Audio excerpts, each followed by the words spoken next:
This is the Farm Monitor. For over 50 years, your source for agribusiness news and features from around the Southeast and across the country, focusing on one of the nation's top industries, agriculture. The Farm Monitor is produced by one of the largest general farm organizations, the Georgia Farm Bureau. Now here are your hosts, Ray DeLesio and Kenny Bergamy. All right, from all of us to all of you, Happy New Year as we ring in 2024. Good to have you with us for the next half hour, and we have tweaked the format just a little bit. That's right. Instead of the latest news and features, we're going to show you some of your favorite stories from the last year. We call it the best of YouTube. Example A, he's a teenage entrepreneur with an incredible work ethic and a passion for agriculture, but that's only the beginning. He's also a talented craftsman when it comes to building sustainable chicken coops. Also, the story of how students in Catoosa County find solace in learning in the Giving Garden and how they're not just cultivating plants, but also creating a sense of self-sustainability.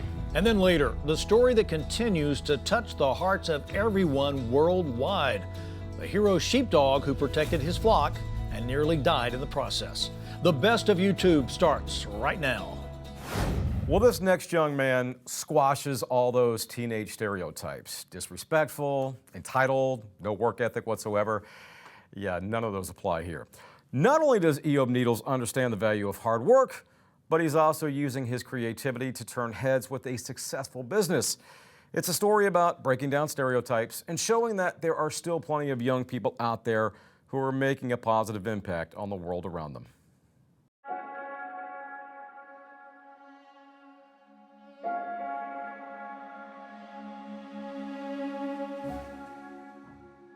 Every morning just before 7 a.m., EOB Needles arrives at his job at Hillcrest Farms.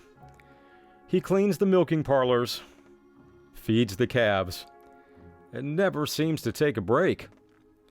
Yes, EOB has an abundance of energy and a work ethic that is hard to match. His passion for everything he does has earned EOB high praise from Hillcrest Farms owner Mark Rogers. You know, he took the time to ride up here to ask for a job in the rain on a bicycle. And so, you know, that's the first thing that catch your eye. He smiles all the time, just has that positive, upbeat attitude. And that helps a lot, too, when you're looking for a job. If somebody comes in and just really has that positive outlook on life, you're more prone to hire them. It's probably coming from my parents, I think, because I know growing up, they were always really hard working to make sure that they could provide for us. And I think, you know, growing up with that, you can actually visibly see it as we grew up with them, that it starts to rub off on you, and then you start wanting to, you know, follow them in their footsteps with how their work ethics. Honestly, I sometimes think I have ADHD, so I can't sit still, so I want to put it to use the best I can.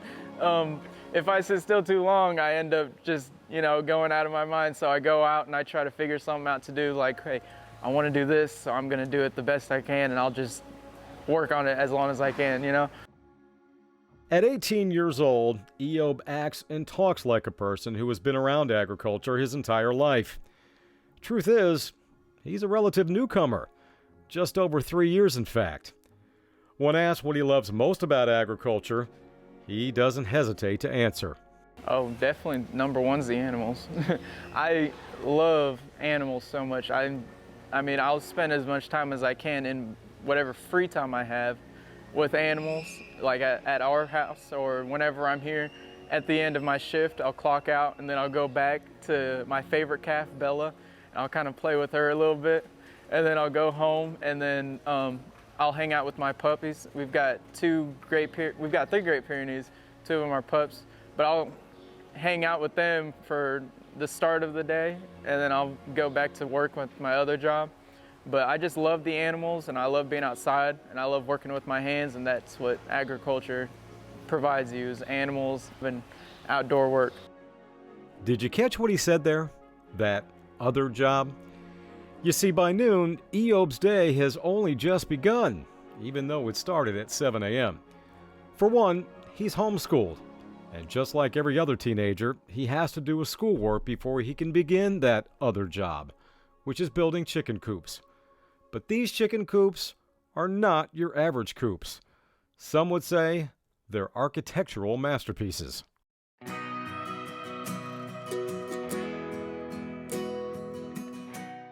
Well, actually, it started with when we got chickens ourselves, and we needed a build real quick. So I threw one together out of pallet boards that we had.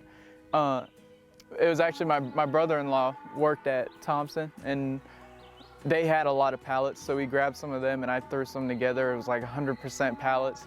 And I actually enjoyed it when I finished it because I was like, wow, I made something out of junk, you know? But and it turned out really well. So I built another one because we wanted another and we wanted more chickens. So when I built the second one, it was actually me and my dad built that one, and is actually the base design of this one. Well, nowadays, he uses brand new pressure-treated wood.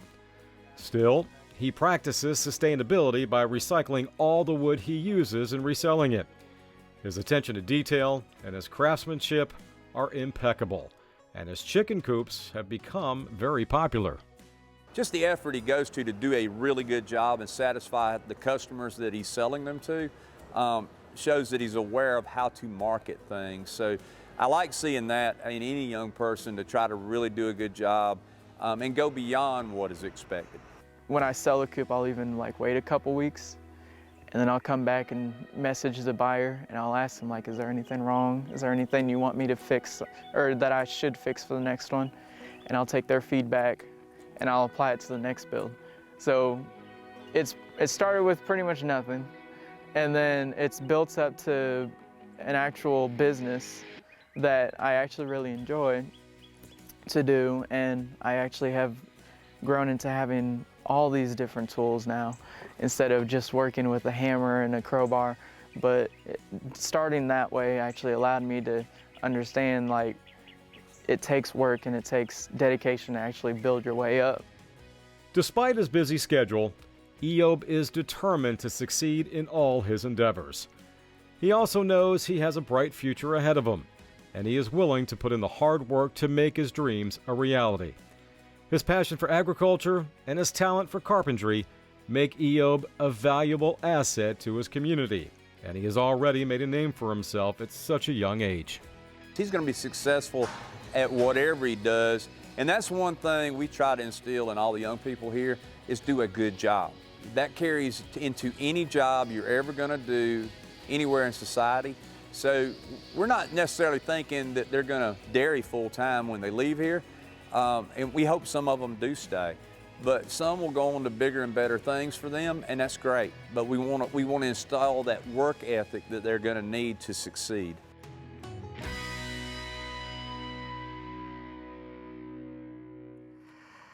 Now that story aired back in May, and since then EOB has left the dairy and is now working various construction jobs. And yes, he is still building and selling those chicken penthouses. Let's turn our attention now to a Houston County family who is determined to save their farmland. So much so, they're embarking on a new venture to bring agritourism to Perry in the form of a new You Pick flower farm. Jennifer Parson with an inside look at Arena Acres.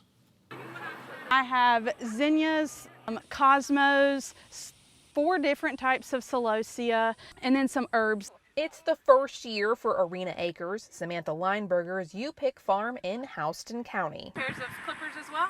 Just one. Just one. I have sunflowers right behind me, some dahlias. We're going to continue to grow sunflowers through the fall. We're actually planting more. We planted more this week and then in a couple of weeks. So every 2 weeks we're planting sunflowers. It's something unique for Perry, offering visitors the chance to choose their own flowers and create their own arrangements. And Stephanie has big plans for the future. I was really big in FFA growing up. I grew up on a farm, and so agriculture's always been in my life. Thank you. Have a great evening. In high school, her dreams to own her own business blossomed during her after-school job at a local florist. I was on the floriculture CDE team with FFA, and I just loved flowers. I loved designing. I always thought, okay, I'm going to be a florist. But instead of being stuck in a building with plants all day, she preferred to be a little closer to where the plants bloom. And she says that's where the dream of becoming a flower farmer blossomed. and letting people come and pick their own and have the joy, and me be able to spread and share the joy while being outside and growing something. She's a fourth-generation farmer and has learned her love of ag from her family. My great-granddad was a dairy farmer. This is actually his land. It's been in the family for a long time, since the early 1900s. And she wants to keep it that way. As Houston County grows, as people move here and a lot of the farmland is starting to slowly turn into houses, it's very important to keep what's left of the farmland, to show the people that are moving to Houston County how important agriculture is, where your food comes from, where your clothes comes from. It's a risk that Samantha and her family were willing to take, and they were excited for the future. They've just planted pumpkins behind me. They're hoping to have a pumpkin patch this fall. We have about an acre of pumpkins that we have. We have over 1,000 pumpkin plants planted. I have been told it's difficult to grow pumpkins here in Middle Georgia just because of the heat, but we're gonna try it. With their plans to expand and grow, they hope to become an agritourism hotspot right here in Central Georgia. But it's nice to have a little bit of what we call paradise right here in the middle of what's getting developed. In Houston County, I'm Jennifer Parson reporting for the Farm Monitor. Still to come on the Best of YouTube special, a place where students nurture not just plants, but their own well-being. How this giving garden is sowing seeds of resilience and empowerment in the hearts and minds of those young learners.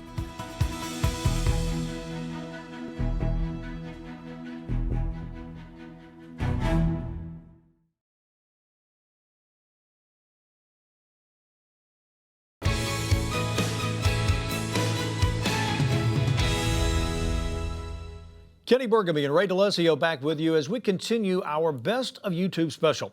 What started out as just a simple school garden has now evolved into so much more for students at Lakeview Middle School in Catoosa County.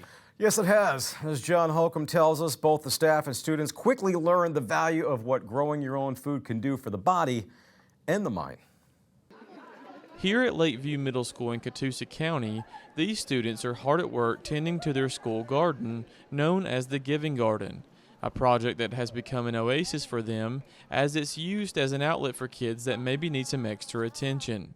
According to Jessica Tatum, school counselor and one of the masterminds behind the garden, says it takes a lot of work, but says this is just one of the ways the school pours into these kids outside of just academics. I like to use horticultural therapy because each counselor or therapist has their own strengths and weaknesses. I enjoy gardening, and I feel like I want to show the kids something I love and get them excited about it so they can learn different things that maybe they're not used to, that they could first of all learn how to dive into something that maybe they're unsure about and learn it and love it, because you know that's what you're going to have to do in life.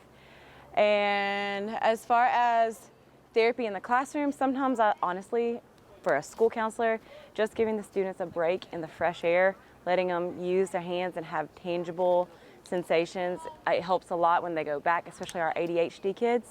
When they go back into the classroom, it's giving them a brain break and a movement break. And I think that's a lot better than just sitting in another classroom or the counselor's office just chatting. According to Tatum, the garden also serves another purpose, as she says it helps kids learn to become self-sustainable, something she's recognized as important, as a large part of their students may not have access to fresh, nutritious foods all the time. A large part of our school is at or below poverty line, so a lot of kids and students don't really have access to fresh vegetables all the time, or gardens. Gardens are just peaceful in general, so you know, fresh flowers are good for the soul, learning how to dig in the dirt, stuff like that. So it's really good that we're teaching the students, myself and Becky are teaching the students how to plant and grow veggies because, you know, like I said, they don't always have access to it. And if they do, they don't know what it is or how to eat it, etc. Becky Carson, site coordinator with Communities and Schools at LMS, who runs the school's garden group, says they've had excellent participation and says that it's something that the kids look forward to each week. They're very excited to come out. I've gotten kids that are not even part of the Communities and Schools program here ask me, stop me in the hallway, hey, how can I join your garden group? And when are we going to have our next garden group? And so they're definitely receptive to it and are eager to come out and work, and it's gone very well so far. I'm really pleased with it. Carson says that the garden has also become an opportunity for the kids to give back to their peers, as they get to decide what's done with the produce after they've harvested it. I also wanted to build teamwork and a place where they can also give back what they get from the garden. So we're going to be talking about, we'll have a survey too of what they want to do with the bounty that we get at the end of the year, the harvest, and perhaps we can give it to the cafeteria, or we can give it to families in need in the community, because I know there's several families here that each week I actually offer food bags to them to go home. So perhaps we can supplement some of those fresh vegetables and fruits to those bags as well. And they have a sense of pride with that they've helped somebody, they've helped grown it, they've learned about it, and they can also take it home as well. Reporting in Rossville for the Farm Monitor, I'm John Holcomb. All right, John, thanks so much. When we come back. He just charged him. And I mean, it was, I think maybe 10 seconds. He had the first 3 dead. Methodically, just 1, 2, 3, bam, bam, bam, they were dead. Forget 2023. It's one of the most viewed stories ever on the Farm Monitor, and it's coming your way next.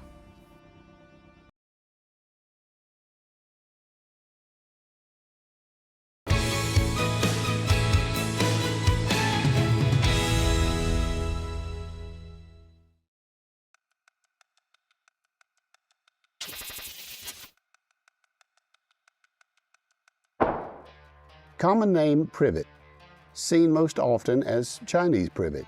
It grows between 20 to 30 feet tall with small, waxy, oval-shaped leaves on either side of the stem. This is another one planted as an ornamental that has easily spread and may be difficult to eradicate. Its seeds are frequently scattered by birds throughout lowland forest edges, forming dense thickets. Don't contribute to the spread of privet. Protect our native species by keeping Georgia's #1 invasive plant off your property.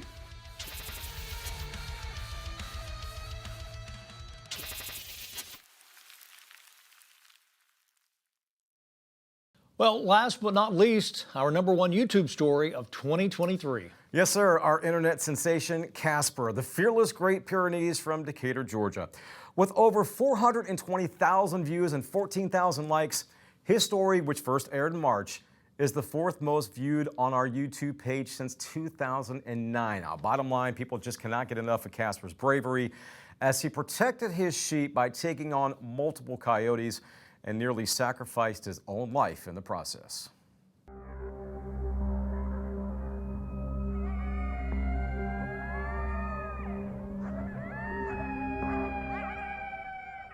In the days leading up to November 4th, something wasn't right. I guess you could say it was the calm before the storm. Except there was nothing calm about them. No, in fact, they were very active. The week that this happened, that Monday, a neighbor said he had seen 13 at one time, which is a lot of coyotes. You know, like 2 and 3 is a normal thing. 1 and 2 is normal. Seeing 13 coyotes at one time, that was worrisome. Worrisome indeed, especially for John, owner of You Can Do It Naturally, a Decatur-based landscaping company whose workforce includes some 90 sheep. On the night of the attack, only 6 were on the property, and according to John, Casper, as well as another dog, were relative newcomers. He had recently acquired the dogs as a test run to see if they could live up to the task of guarding his sheep. Well, Casper quickly proved his value.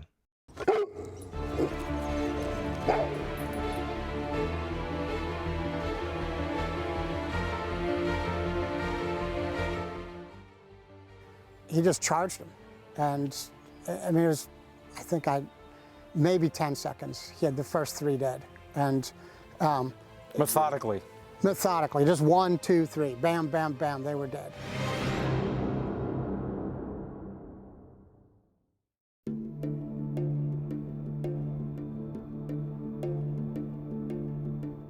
Courageous as it was, Casper's efforts came with a heavy price. When the 30-minute battle was over, most of the coyotes were dead, and Casper was nowhere to be found. 2 days later, and badly wounded, he found his way home. The moment John laid eyes on him, he feared the worst.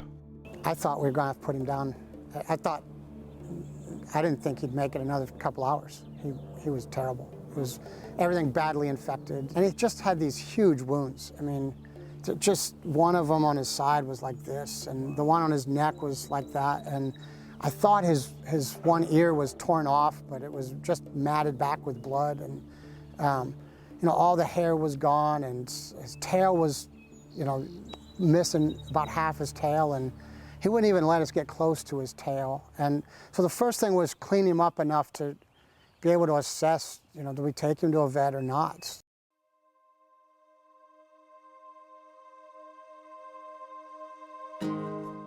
Ultimately, the decision was made to take Casper to a vet. Multiple surgeries would follow, but his long road to recovery was just beginning. So were the medical bills. That's when John turned to an old friend and an organization created for situations just like Casper's.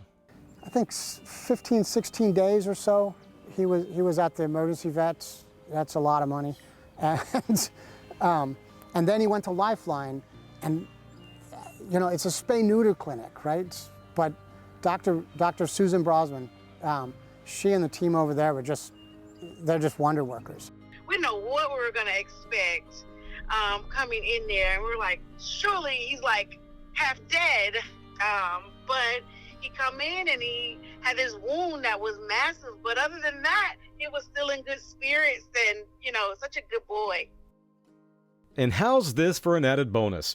Not only did Lifeline Animal Project assist with Casper's road to recovery, the group also launched a GoFundMe campaign to cover his medical bills. In total, they raised $15,000, more than the original goal. That extra money will now help save the life of another animal in the future. People love a good story, if you will, and like his story was just so like heroic in a sense, because I mean, he was saving the sheep, but he also, if you think about it, saved the risk of like the neighbors in the neighborhood, and like that with that many coyotes, they normally don't travel in such a large pack like that. So with that many coyotes there, it could have put other animals at risk, other farms at risk, other people at risk. And so it's heroic in a sense. And so everyone loves a good heroic story. You know, we thought we were going to have to do skin grafts, all that. None of that. And he's, you know, he moves around well and still loves to get dirty and loves to get cleaned. And so just loves to lay there and watch things and pay attention to everything going on. He's doing well. What does it say about this breed of how, you know, just resilient and defensive they are when it comes to stuff like that? And not just, I mean, they're so loyal. They are determined to stay with their animals. They are determined. We couldn't do our jobs without them, because I can't be out with my sheep, you know, 24 hours a day. But the dogs are, and the dogs make a lot of the decisions. If you know, we try to coexist with coyotes, but you come across the fence, and that's where coexistence ends, especially for the coyotes, right? The dogs decide that's it. And that's important, right? They take care of those threats. And it's not just coyotes. They chase hawks off. They chase owls off. They chase all kinds. They chase people off. And they're important for that. They're just an incredibly important part of our business. And we couldn't farm, especially doing urban shepherding. We couldn't do that without dogs.